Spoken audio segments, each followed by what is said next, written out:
Que votre journée soit magnifiquement belle. L'union du Père et de la Mère dont a parlé le prêtre, c'est quelque chose qui est lié avec ce que je vous ai dit hier, cette échelle de vibration. La mère, c'est toujours celle qui porte,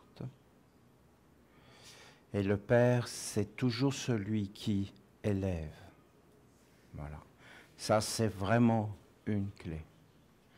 Tu dois toujours t'appuyer sur ce qui te porte, et ce qui te porte doit faire apparaître ce qui élève. Tu vois, par exemple, tes yeux sont portés, et tu en prends conscience. Tu ne vois pas comme ça. Tu vois parce que ta vision est portée par un monde. Tu dois savoir quel monde porte ta vision et est-ce que ça élève ou est-ce que ça va conduire vers le bas. Tu peux faire ça pour tous tes sens. Tu peux faire ça pour ta pensée. Qu'est-ce qui porte ta pensée? Et qu'est-ce qui élève? Est-ce que ta pensée s'élève? Le Père, c'est un principe d'élévation. On est avec la mer, hein? C'est la mer qui s'élève, c'est le monde qui s'élève. Jésus a dit, je m'en vais vers mon Père et j'emmène le monde entier avec moi. C'est une élévation. Voyez.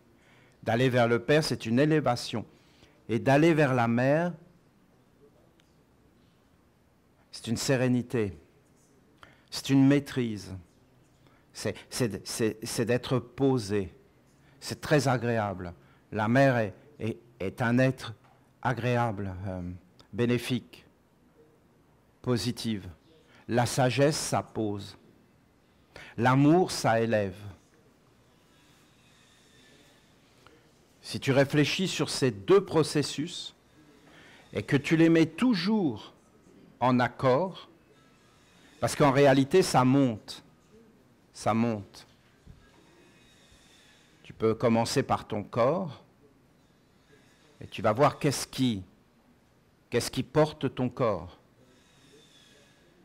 Et qu'est-ce qui élève ton corps. Tu vas voir que ce qui élève ton corps, qui le fait bouger, c'est la force du désir. Tu regardes qu'est-ce qui porte le désir, qu'est-ce qui élève le désir. Tu vas voir que ce qui élève le désir, c'est les sentiments. Ça les ennoblit. Tu peux le voir dans beaucoup de choses de ta vie. Le monde des sentiments est très beau. Et ainsi de suite, ta destinée est ton âme. Qu'est-ce qui porte ton âme? Et qu'est-ce qui élève ton âme? Ben, ton âme ne peut pas vraiment vivre sur la terre. Alors si tu commences à penser que tu es une âme, il faut que tu vives dans deux endroits, dans deux mondes. Tu vois, ça élève ton âme. Mais si tu vis que dans le corps, ton âme ne peut pas être élevée. Le corps doit être posé. Après, tu as toutes les activités du corps, elles doivent être posées. Et elles doivent être dans une élévation. Et à partir de ce moment-là, le Père et la Mère seront dans le réel, dans quelque chose qui peut vivre en toi vraiment. Parce qu'après, bien, il faut maîtriser les contre-vertus. Mais les contre-vertus, elles ne viendront pas si tu es posé. Et si tu es dans l'élévation. À la fois dans le calme et l'enracinement, à la fois dans la hauteur et la subtilité. Hein, c'est un équilibre à trouver dans des apparences qui sont en apparence contradictoires, mais qui en réalité ne le sont pas du tout.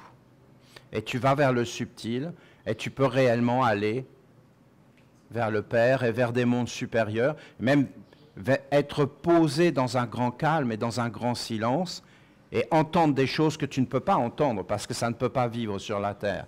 Ça ne peut pas vivre même à travers le corps. Et là, on atteint vraiment les mondes supérieurs, c'est-à-dire que tu atteins des mondes où ce n'est plus la vie mortelle et terrestre qui va prendre le dessus et qui va s'imposer, mais en fin de compte, c'est une vie supérieure.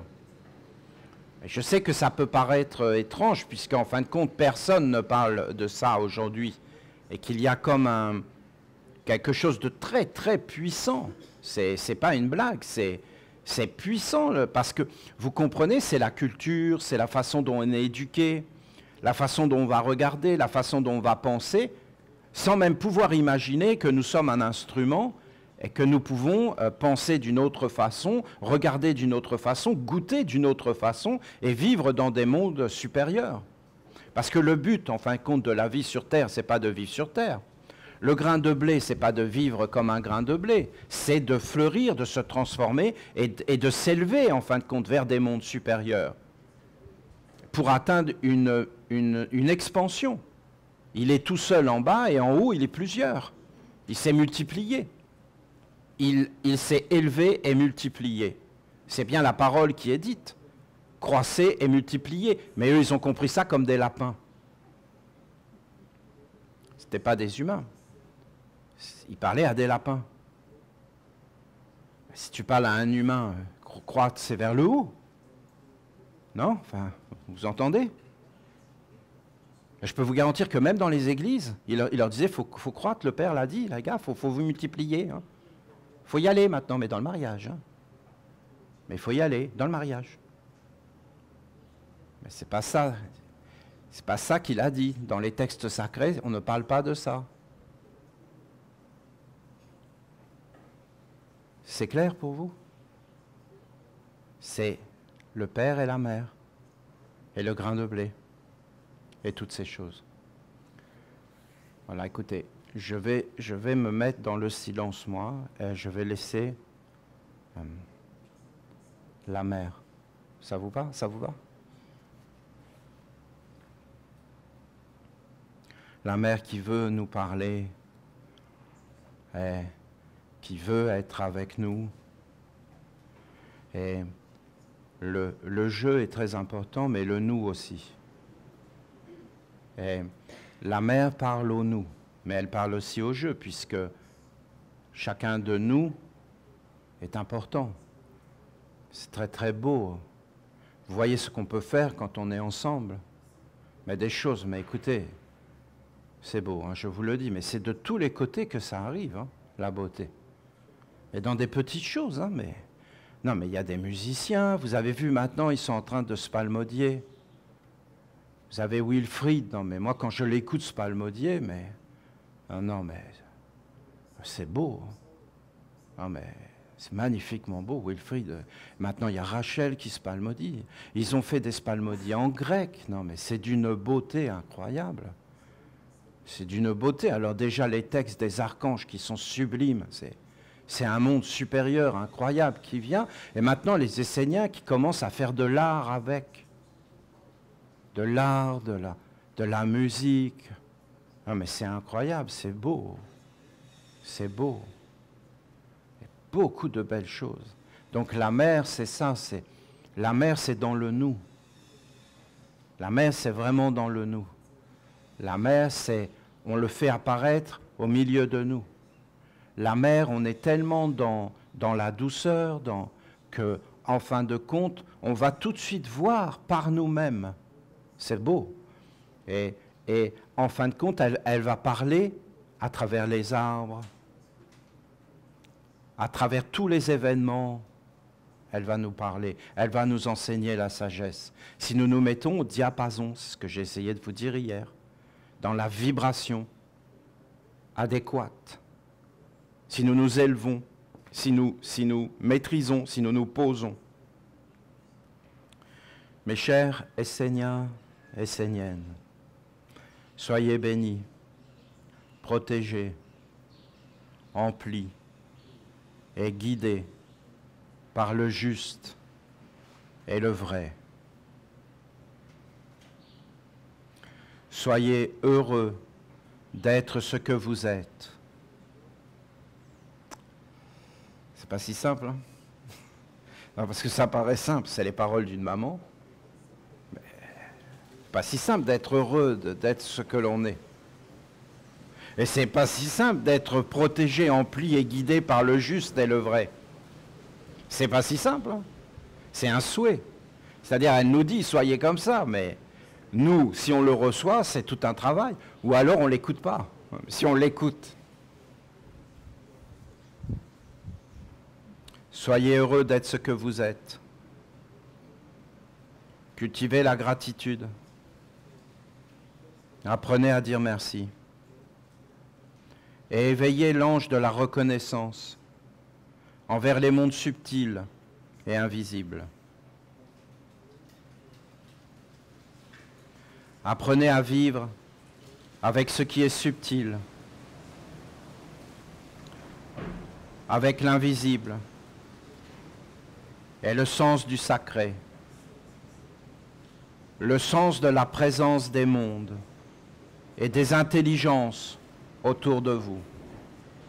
Je vous le dis, hein, ce qui produit ça, c'est d'apprendre à se poser, à être calme, à s'élever et à entrer dans la subtilité, le supravivant. C'est-à-dire que si tu entres dans le calme, tu vas entrer dans des énergies supravivantes. La pensée devient supravivante, elle ne devient pas un être inconscient, elle va devenir consciente.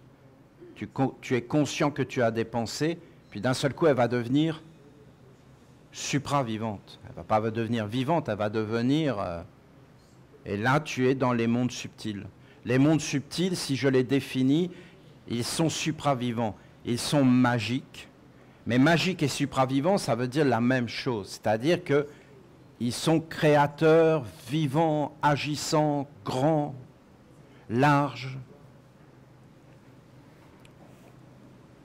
Donc, elle veut nous dire de vivre avec les anges. Mais pas forcément les anges abstraits, mais que dans la rivière, il y a un ange, que derrière le soleil, il y a un ange, que derrière mes paroles, il y a des esprits, mais en fin de compte des esprits, des génies, et puis tu vas remonter, tu vas arriver sur un ange et sur une divinité. Donc en fin de compte, elle nous dit de vivre avec des mondes beaucoup plus fins, beaucoup plus délicats, beaucoup plus sensibles. Apprenez à vivre avec ce qui est subtil, avec l'invisible, le sens du sacré. Le sens du sacré, on n'est pas loin de l'amour, hein, pas loin de l'amour. Essaie d'aller te promener dans la nature en imaginant que c'est un temple, qu'il y a des esprits tout autour dans les arbres, et développe en toi d'abord le respect et après le sacré. Le sacré, le secret. Hein. Sacré, secret, c'est-à-dire d'entrer dans l'intimité, dans des choses subtiles, dans des choses cachées, dans ce que tu ne vois pas. Et c'est de percevoir des présences que tu ne vois pas. Éveille-toi. Comment tu vas faire? Elle va le dire. Hein. Tu vas rentrer dans ton cœur, voyons. Tu vas éveiller ton cœur. Tu vas voir que l'organe qui perçoit les mondes invisibles, c'est le cœur. Le sens du sacré, si tu vas dans la nature, c'est vraiment particulier pour ça. D'ailleurs, les grandes cathédrales, les grandes églises, les grandes mosquées, toutes ces choses sont faites sur des images de la nature, avec des vitraux, avec des grandes colonnes, parce qu'en fin de compte, ils ont voulu représenter cet aspect majestueux des arbres avec leurs branches, des grands arbres, et cet aspect solennel de la nature. Donc si tu vas dans la nature avec le sens du sacré, tu vas voir au bout d'un moment que c'est l'amour qui apparaît. Tu vas sentir comme ton cœur qui s'ouvre, tu vas sentir des forces, et tu vas voir que c'est l'amour. Hein. C'est des forces d'amour dans la nature très puissantes. De sagesse, parce que tu ne peux pas faire n'importe quoi, mais d'amour.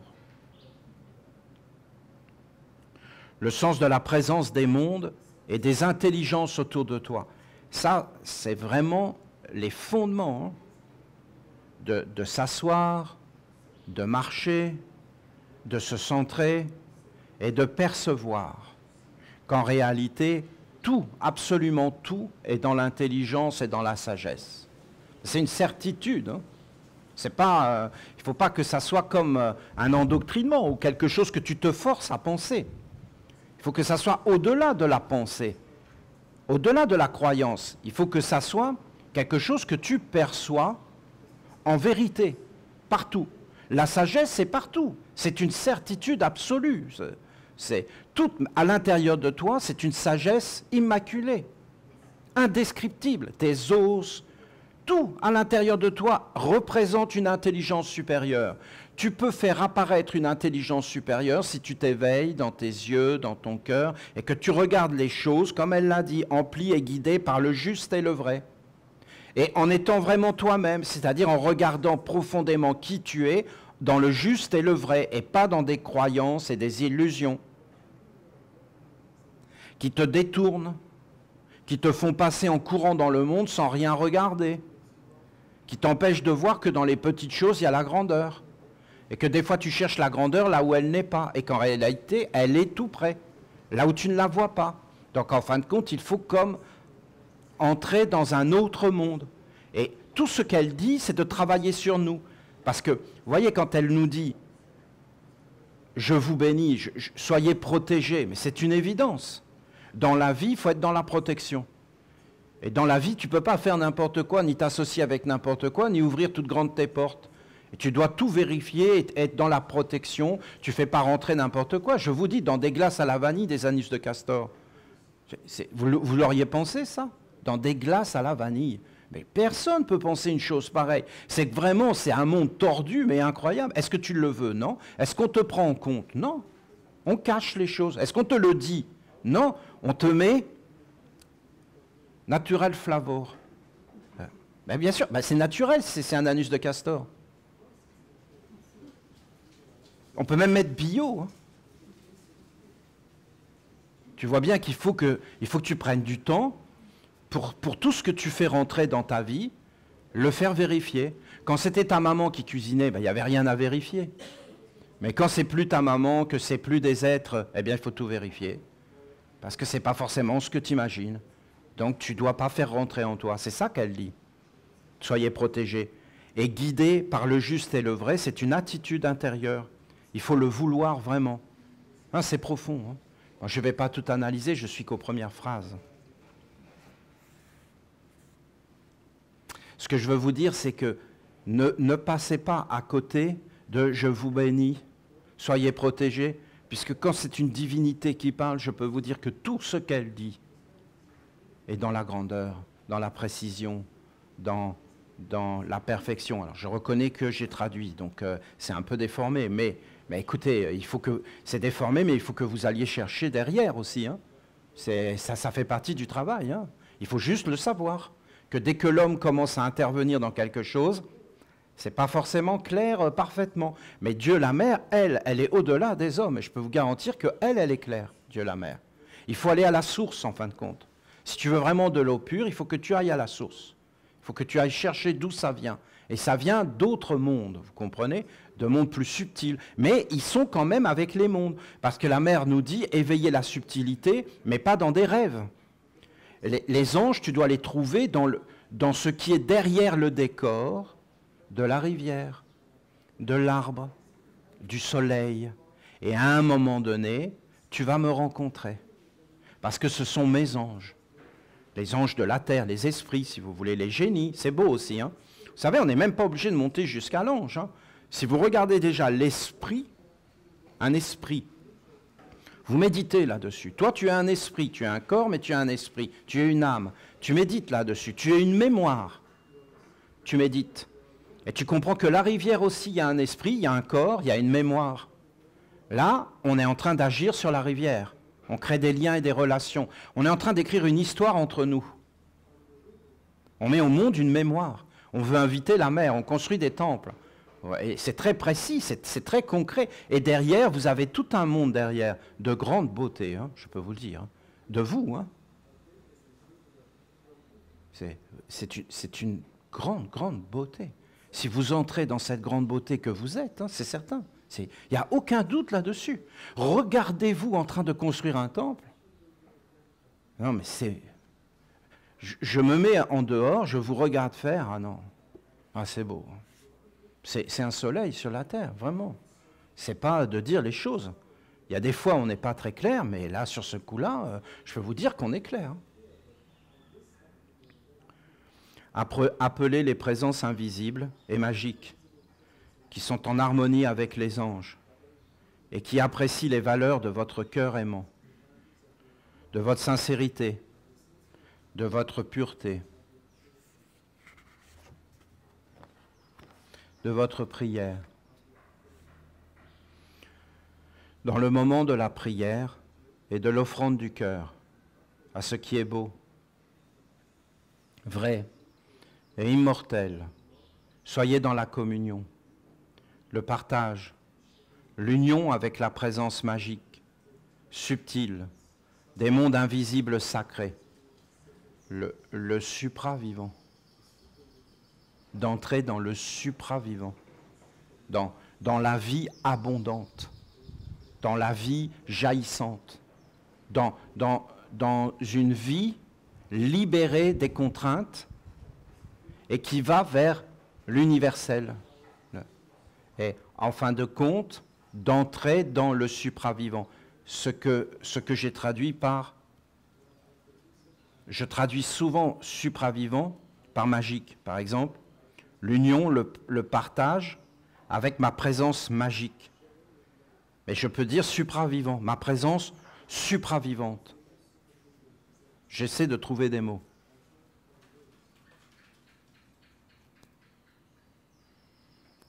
Que ces mondes soient vivants pour votre vie intérieure, qu'ils deviennent des amplificateurs des forces de votre cœur, de votre pensée, de votre volonté, de votre âme. Vous pouvez percevoir cet environnement. On est dans le jardin, la rivière est supravivante, les arbres sont supravivants, tout est dans un cadre, tout est dans le sens du sacré, tout est dans une attitude, dans une façon de vivre, dans un rythme, dans une musicalité, dans des paroles, dans des rituels, dans toute une organisation. Et en fin de compte, eh bien, la rivière nous nourrit, les arbres nous nourrissent, mais pas simplement que le corps, mais en fin de compte, tous les étages de notre être. Et là, nous avons le corps, mais même si on est vraiment dans la vérité, le corps va devenir 10%.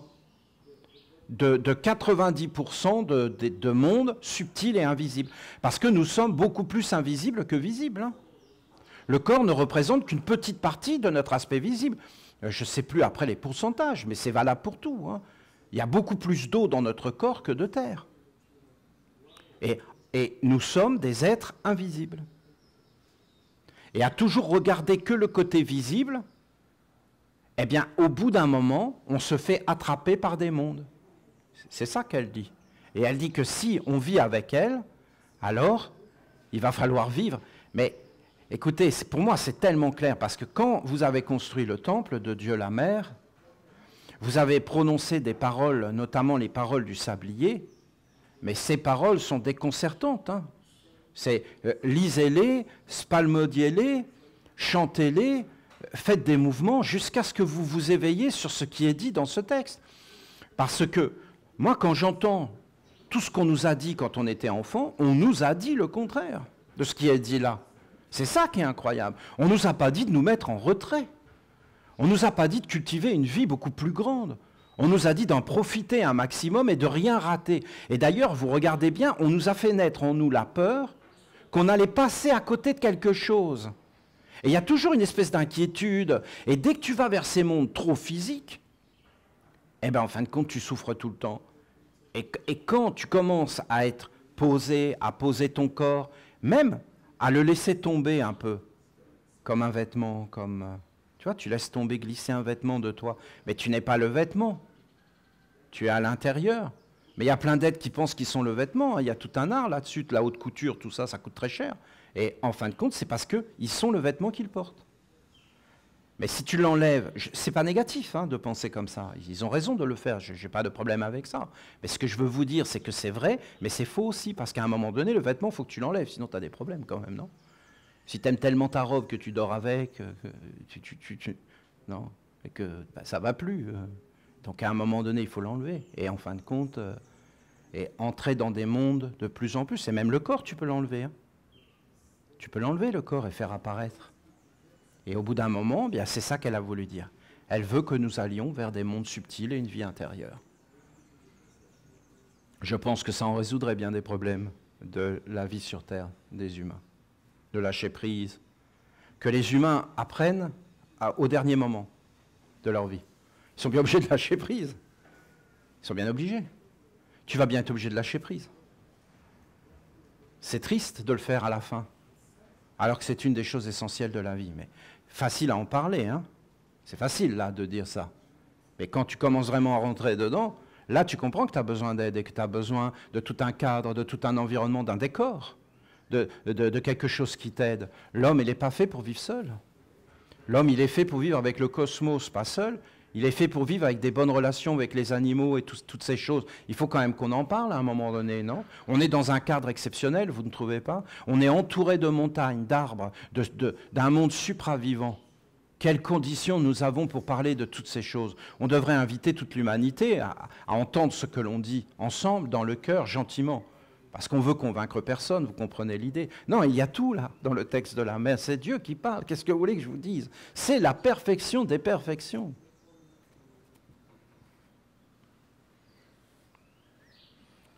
Que ces mondes soient vivants pour votre vie intérieure, qu'ils deviennent des amplificateurs, des forces de votre cœur, de votre pensée, de votre volonté, de votre âme. Voilà. Le décor doit être un amplificateur. Le décor, le décorum du monde. Ça doit être un amplificateur de notre vie intérieure et pas quelque chose qui l'éteint. Il ne faut pas éteindre, il faut allumer. Il faut allumer. Apprenez à communier intérieurement avec ce qui est caché dans le soleil, la rivière, l'arbre, le ciel, la terre, la parole de sagesse. Éveillez votre vie intérieure et entrez dans le ressenti, la perception d'âme, la fusion, l'union.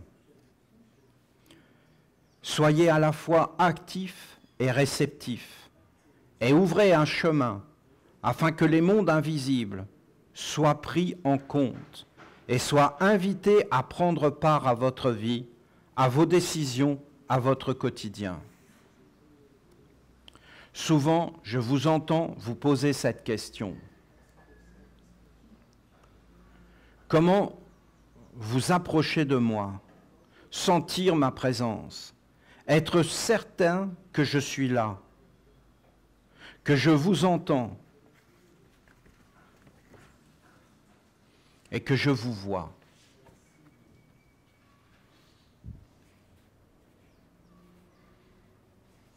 Ouais, mais nous sommes devenus enfermés. Hein.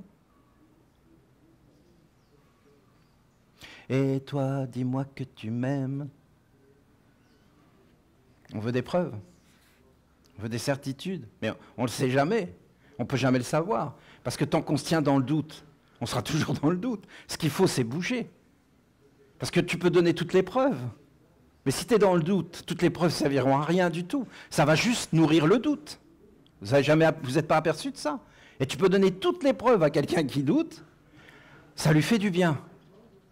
Je me sens quand même rassuré. 3 secondes. 3 secondes. Mais après, oui, mais quand même. Oui, mais, c'est qu'il n'a plus de corps. Il ne peut plus. Il est malheureux, hein. C'est malheureux. Faut pas regarder ça comme un être méchant. C'est qu'il est pris dans un monde. Il est envasé. Il ne peut plus bouger, il ne peut pas sortir de là. Il faut qu'il arrive, en fin de compte, à sortir de là. Voyez, je vous entends, est-ce que la mère est là? Donc elle te hurle, je suis là.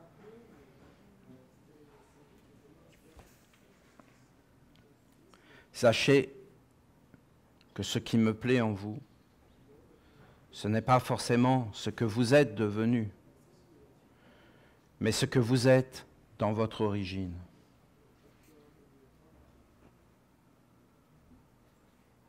Une maman, je dis. Jamais elle va oublier qu'elle t'a tenu dans ses bras. Jamais elle va oublier. Pour elle, tu seras toujours le petit bébé. Mon petit bébé. Non, mais arrête maintenant. Ouais, mon petit bébé. Mais arrête, je te dis, il y a mes copains. T'arrêtes maintenant, je t'en colle une. Bon, bah d'accord. Hein? Bah, une maman, voilà, l'origine. En vérité, si vous voulez m'entendre, me percevoir, goûter ma présence, ce n'est qu'avec votre cœur. et votre âme d'enfant que vous devez vous approcher de moi, afin d'être un avec moi et d'établir la communication. Une âme d'enfant est une âme qui vit, qui ne s'est pas fait attraper dans sa vie par le monde du calcul, de l'avidité, de la soif d'existence séparée. J'aime cette âme qui se sentait une avec le tout, qui aimait apprendre, comprendre, découvrir, regarder le monde avec émerveillement et une soif d'aller vers l'autre pour être un avec lui, sans arrière-pensée. Cette âme d'enfant, c'est l'innocence de la pollution des mondes, de l'homme. Je dis pollution, car entrer dans ce monde, c'est se former une carapace, c'est s'isoler, c'est se former un corps de dureté, d'apparence, de conformité, car il faut posséder une identité, une image extérieure, afin de pouvoir vivre et communiquer.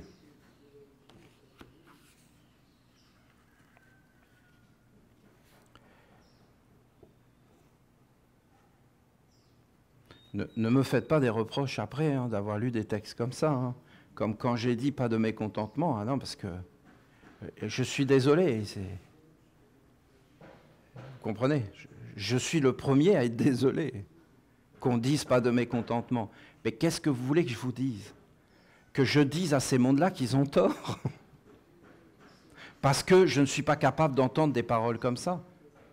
Parce que pas de mécontentement, comment vous voulez faire? C'est comme quand l'archange Uriel dit « Sois libre de peur ». Non mais, on est pétri de peur. Comment vous voulez il nous dit « Sois libre de peur », mais on a peur de tout. Alors, je suis tout à fait conscient du décalage. Il ne faut pas m'en vouloir. Je vous l'explique, je suis conscient du décalage. Et quelque part, je suis entre deux mondes. Parce que quelque part, je suis d'accord avec ces mondes-là, mais quelque part, je suis avec vous. Parce que moi aussi, j'ai peur, et je suis mécontent, et ainsi de suite, vous comprenez? Donc j'ai tout un travail à faire sur moi. On est bien d'accord ensemble, je ne suis pas en train de me placer au-dessus. Moi, je vous dis que ces mondes-là, qui nous parlent d'innocence, bien sûr, parce que là, on parle comme ça, vous comprenez, on entend avec nos oreilles et notre monde. Mais si on arrive vraiment à s'approcher de la mer et de ce qu'elle nous dit, mais on peut être détruit instantanément en se disant on a totalement raté notre vie, ce qui est certain. Et en fin de compte, eh bien oui, mais qu'est-ce que vous voulez que je vous dise? C'est pour les générations futures. Mais on a bâti un monde, mais complètement délirant. Et si on va vers Dieu, ça va apparaître de plus en plus et de plus en plus, vous comprenez? Et ça va pas, ils vont pas faire dans la dentelle, Et ça va apparaître, je vous explique. Un monde, vous voyez ce qu'elle dit, de l'innocence, il faut qu'on trouve un équilibre. Un équilibre. C'est vrai que l'innocence, c'est beau. C'est vrai que garder son innocence dans ce monde... non. Mais est-ce que tu peux la reconquérir? Oui. Tu peux la perdre et la reconquérir. Tu n'es plus vraiment innocent, mais tu sais que l'innocence est important, et tu la renforces, et tu renforces ses vertus du cœur, et tu trouves un espace pour faire apparaître le cœur. Mais je vous dis, le cœur, il a peur d'être blessé. C'est certain, c'est certain ce que je vous dis. Vous êtes entouré d'une carapace, ben oui, c'est vrai, on est bien content d'ailleurs. Vous avez atrophié votre cœur, ben oui, on l'a atrophié, oui, c'est certain, c'est certain. Faites disparaître votre innocence et développez à l'extrême votre intellect, non pas dans l'intelligence vivante qui conduit à la communion avec les anges, mais dans le monde de la mort et du faux. Ben oui, parce que notre intellect nous a dit, ben voilà, ça nous rassure, ça nous rassure, ça nous rassure. Donc, en fin de compte, on s'est accroché à ce qui nous rassurait pour sauver notre peau. C'est tout ça qui nous empêche de communier avec ces mondes. Et vous avez les paroles de Jésus, et vous voyez que c'est encore les paroles de la mer.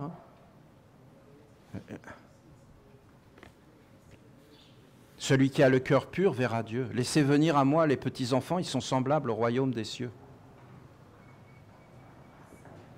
Il parlait de l'innocence, de l'amour, de la générosité. Mais après, vous avez un monde tellement dur qu'il faut se protéger contre ça. Donc comment on peut faire? Voilà. Et donc là, vous voyez la détermination d'être des vrais parents sur la terre et de prendre soin de Dieu. Ça ne veut pas dire que les enfants doivent demeurer des innocents, hein. Il y a des initiations dans la vie. Et tu dois passer des initiations, mais il faut être formé et il faut arriver à ne pas perdre sa pureté, son âme d'enfant. Vous voyez plein de gens sur la terre, ils ont tué l'enfant à l'intérieur d'eux. On devrait tuer personne, voilà. Et on devrait entrer dans la vieillesse en gardant notre enfant intérieur et en gardant l'enfant et en gardant toutes les étapes de la vie. C'est comme une femme ou un homme. Eh bien un homme, c'est un petit garçon aussi. Moi j'ai eu des petites filles en tant que papa. Ben, ça a changé ma vision du monde. Parce que j'ai vu après que toutes les femmes étaient des petites filles.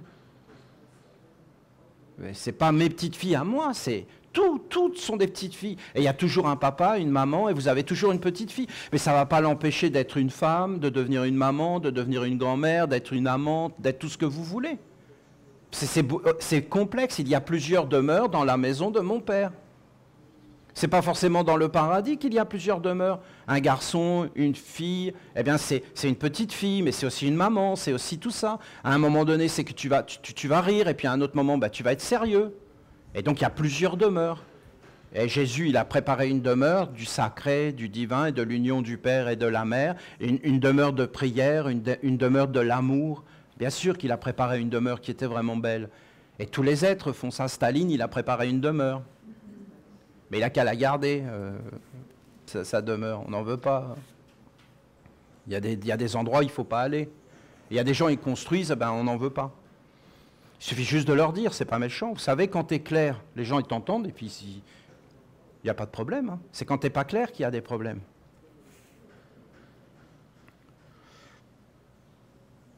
Cela vous permet d'avoir toutes les réponses, l'intellect mortel. Celles qui ne répondent pas, mais qui confèrent l'illusion du savoir. Juste ce qu'il faut pour rassurer certains mondes en vous et les endormir. Il vous faut assurer. Dans le monde de l'homme. Vous devez donner le change. Avoir une prestance, une assurance. Faire illusion. Pour ne pas vous faire dévorer. Je comprends que vous vous êtes fait des corps pour pouvoir vivre dans un monde imposé. Mais comprenez, vous aussi, que par ces corps vous êtes liés à ces mondes qui vous font oublier les valeurs plus grandes de votre cœur.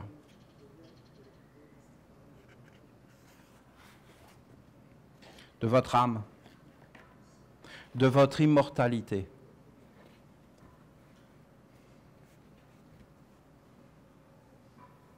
Ah, c'est sûr que si on est immortel, on ne va pas avoir la même vision du monde, hein, ni le même comportement. Vous comprenez bien que c'est qu'une question de vision.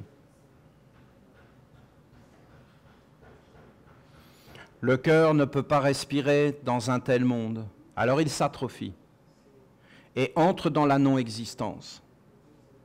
Je vous dis que le cœur est un organe particulier, une merveille, une intelligence supérieure, un outil de précision qui vous permettra de percevoir des mondes qui, sans lui, demeureront invisibles, sans force, sans consistance.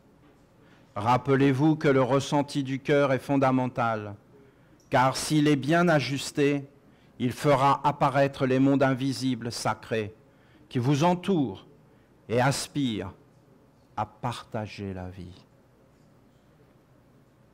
à avoir des relations. Ils aspirent. Vous avez les hommes qui aspirent vers les anges, vous avez les anges qui voient que les hommes aspirent d'une façon juste et qui sont d'accord. Alors pourquoi? Mais parce qu'il y a un mur.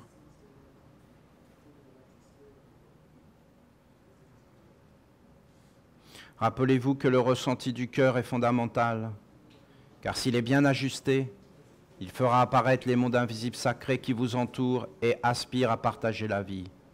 Votre cœur est un diapason qui éveille la résonance profonde et entre en communion avec le monde des affinités. Ce monde est très vaste et puissant. C'est un monde qui relie les êtres, qui s'aiment entre eux, au-delà du temps et de l'espace. Une fois éveillé, il attirera à vous tout ce dont vous avez besoin pour vivre, pour être ce que vous êtes et pour le manifester.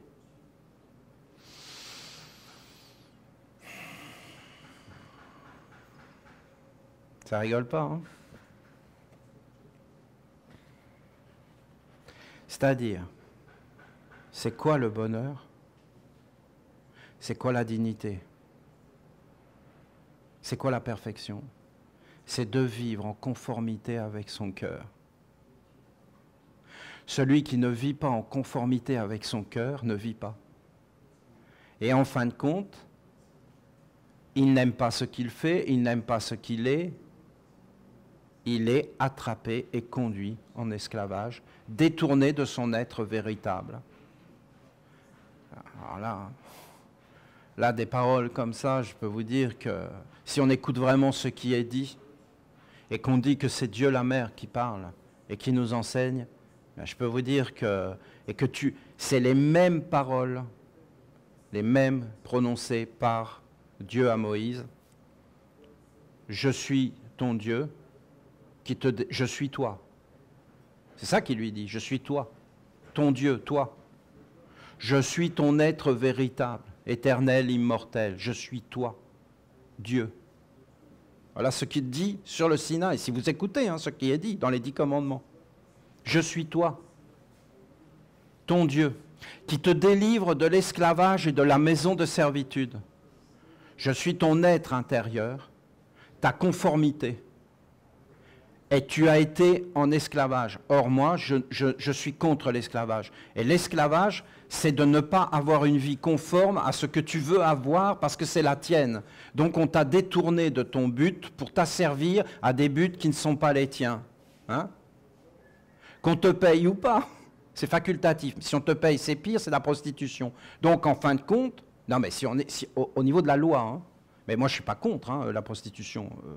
C'est un travail comme un autre. Simplement, eux, ils pensent toujours au sexe. Mais c'est beaucoup plus large. Hein. Le mot est plus large. C'est de se vendre soi-même pour être rémunéré. Quand je vous dis que j'ai jamais travaillé, c'est une vérité. J'ai pas réussi. Je suis né comme ça.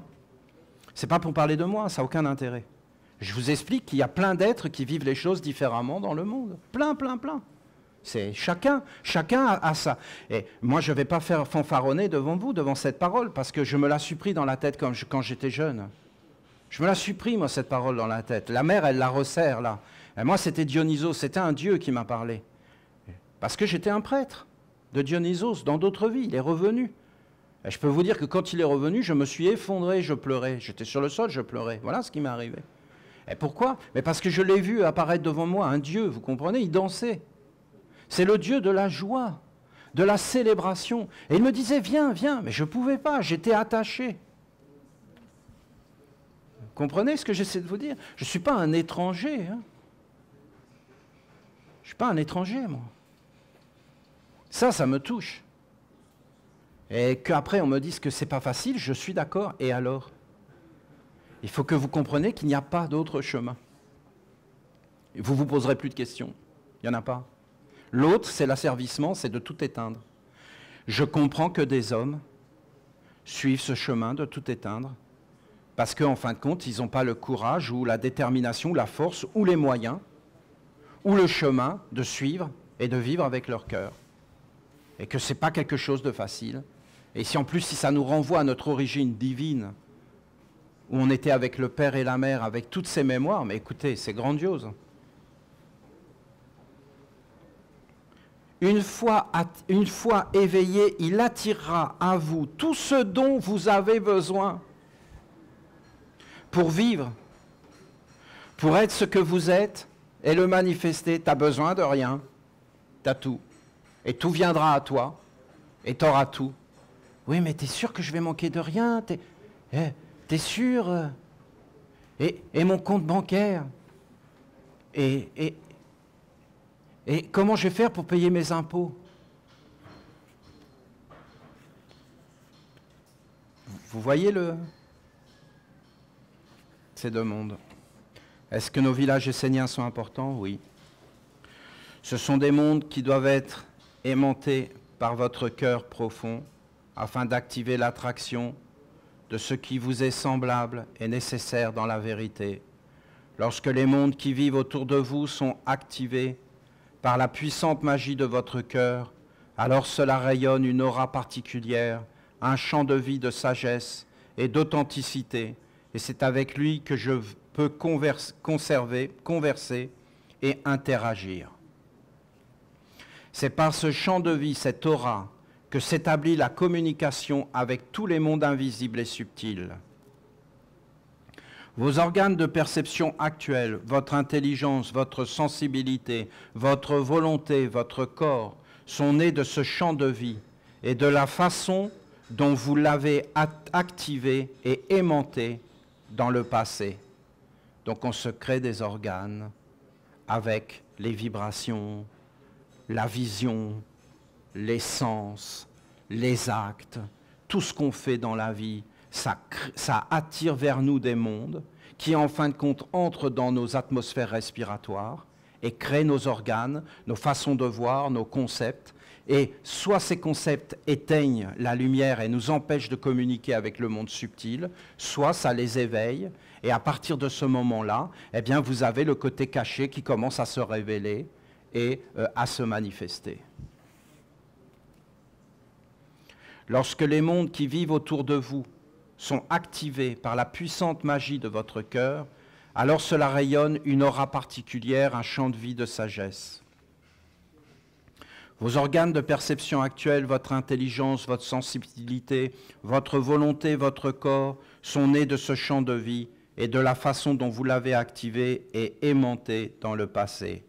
Vous devez apprendre à entrer dans un nouveau champ de vie en activant votre cœur dans la perception des mondes invisibles sacrés qui vous entourent, afin d'entrer dans un autre monde, dans une autre orientation et communication qui fera apparaître d'autres organes de perception en vous. Si vous venez sur cette terre du jardin de Dieu et que vous entrez dans le corps de ma sagesse, alors vous serez en moi et votre aura pourra fusionner avec le mien. En ma présence, devant moi, avec moi, ouvrez votre cœur et laissez apparaître ce qui est en vous.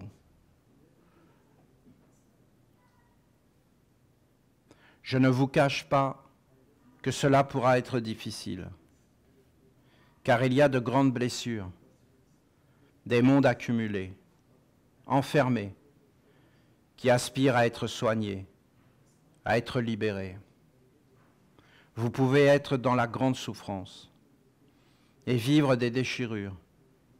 Mais je suis là et je vous guiderai et je vous protégerai. Il y a des mondes qui doivent sortir de vous et s'en aller, car ils vous empoisonnent et vous empêchent de respirer et d'être vous-même. Vous avez vu ce qu'a fait Kesh en prenant une mamie, en l'emmenant dans l'eau alors qu'elle avait un traumatisme. Vous avez vu ce qu'il a fait? Il était la mère. Et vous avez vu comment il l'a pris, il l'a emmené dans l'eau, alors que ça faisait des années qu'elle n'avait jamais été dans l'eau. Elle avait peur de l'eau. Il l'a amenée dans l'eau, il l'a rassurée, il était là, il était avec elle, il l'a pris dans ses bras. Et il l'a emmenée. Et parce qu'il est ce qu'il est, il a réussi. Et en fin de compte, elle a redécouvert l'eau. Et elle a été guérie de cette force qui était en elle, et qui l'empêchait d'aller vers l'eau. Donc quelque part, vous voyez bien que la mer, si on a le cœur ouvert, vous comprenez? Le cœur, si j'ouvre mon cœur, je vois Kesh faire ça, et je dis, il est Dieu, la mer. Et en fin de compte, c'est son cœur, c'est son être beau qui s'est manifesté. Et dans la sœur, il y a une peur viscérale, un traumatisme qui est là et qui vit. Et après, eh bien, elle va renaître, mais ce traumatisme sera là et il va se transmettre à d'autres et ça devient une mémoire et ça devient un égrégore. Et après, ça s'assemble, et cet égrégore va vouloir vivre après. Mais si on l'emmène vers la guérison par l'amour, par la présence, mais aussi par l'assurance, parce que c'est lui qui l'a fait, vous comprenez, c'est lui. Et moi, je le vois, il me rassure, parce qu'il est là, il a eu les mots, il avait les gestes, il l'a vraiment fait. Il n'y a rien à dire, vous comprenez, c'est une perfection. Il l'a fait, lui, en sachant le faire. C'est ça la beauté, et c'est ça la mère. La mère, on peut la voir de beaucoup de façons, mais c'est ça qu'elle nous dit. Et bien sûr, la sœur a eu son cordeau.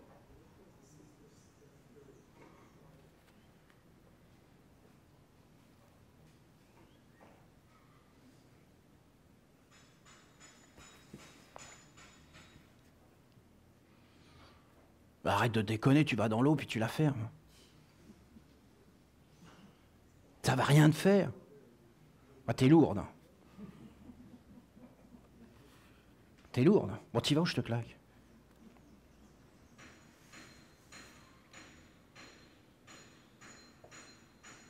C'est une merveille. C'est une merveille. Pas facile.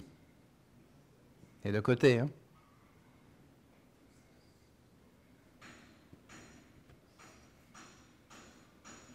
Donc ça pourra être difficile, vous pourrez être dans des grandes souffrances. Il y a des mondes qui doivent sortir de vous et s'en aller, car ils vous empoisonnent et vous empêchent de respirer et d'être vous-même. Il ne s'agit pas de vous défendre, de vous justifier, de vous rebeller, mais juste de vous libérer, afin de passer à d'autres choses et de prendre votre destinée en main, à partir des forces renouvelées de votre cœur et de son aimantation de lumière sage. Exprimez ce qui est bloqué en vous, de façon à le laisser sortir de la prison.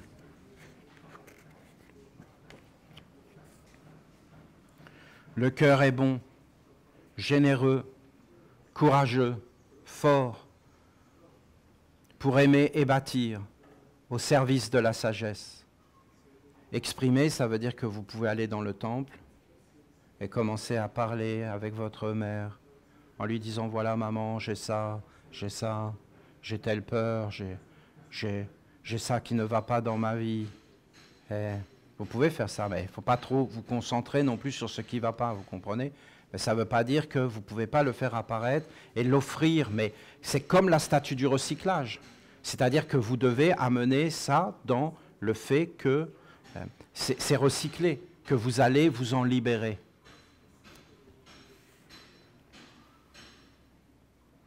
Posez-vous sur la terre remplie de moi, de ma sagesse, et ensuite posez-vous sur votre cœur pour trouver la même confiance, la même sagesse, guidance et force. Votre cœur est important, il est précieux, il est incontournable. Si vous aspirez à cheminer vers la lumière, il est un passage obligé. Il est un moteur, une source d'inspiration, d'élan, de force. Sans lui, vous ne parviendrez pas à avancer et vous ne pourrez pas goûter la subtilité des mondes.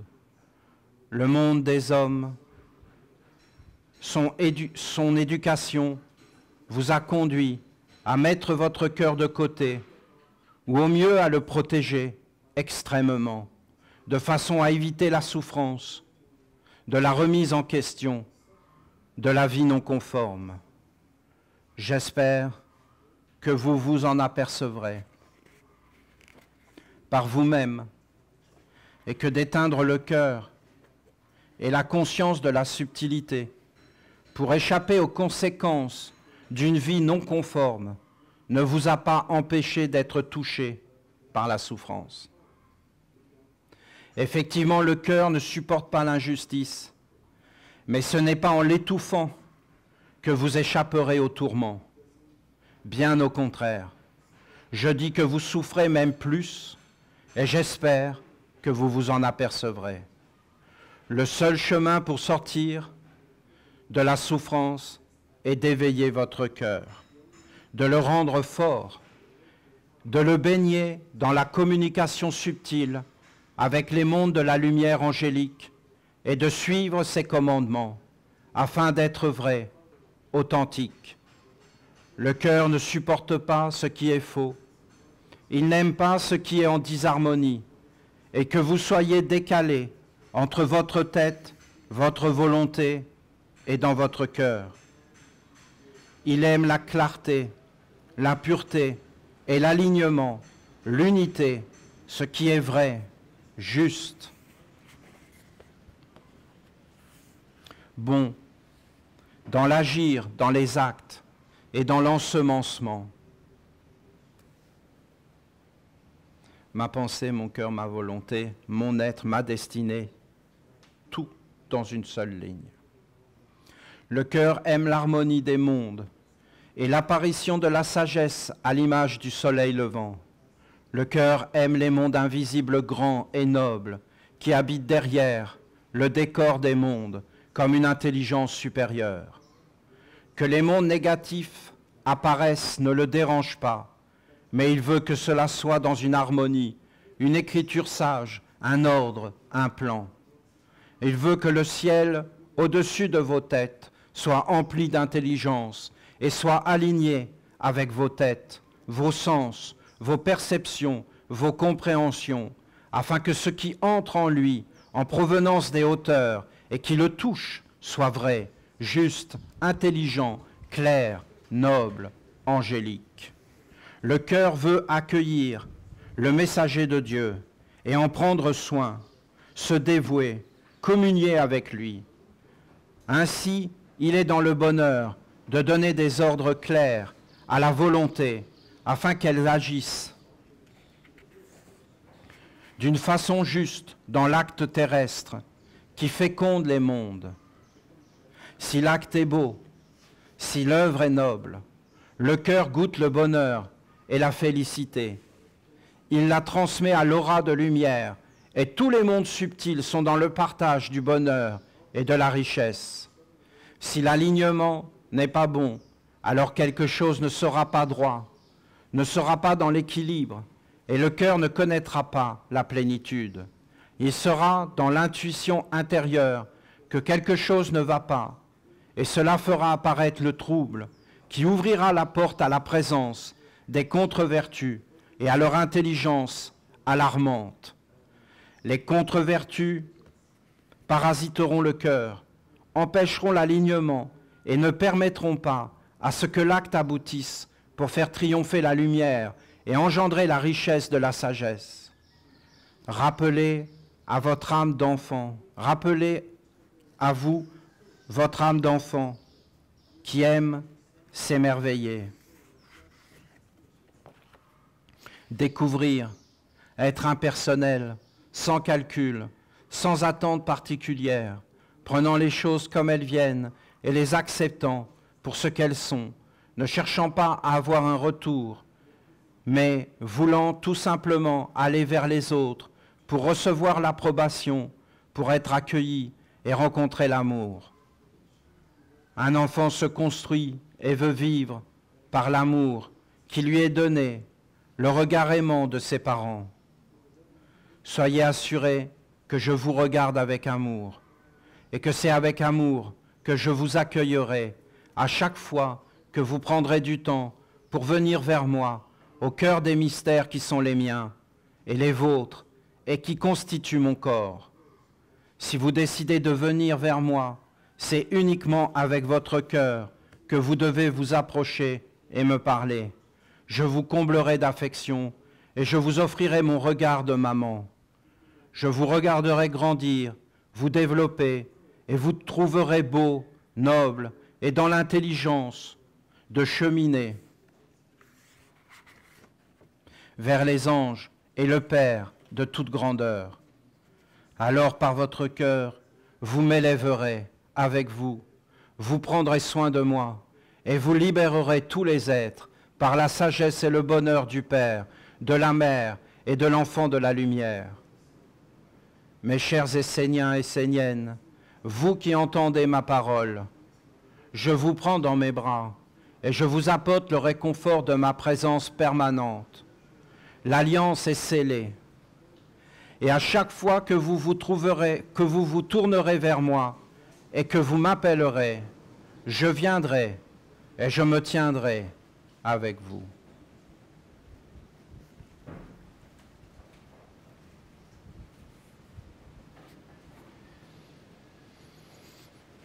Nous vivons des choses incroyables, vous ne trouvez pas? C'est Dieu, la Mère, qui nous parle. Vous avez l'enseignement direct,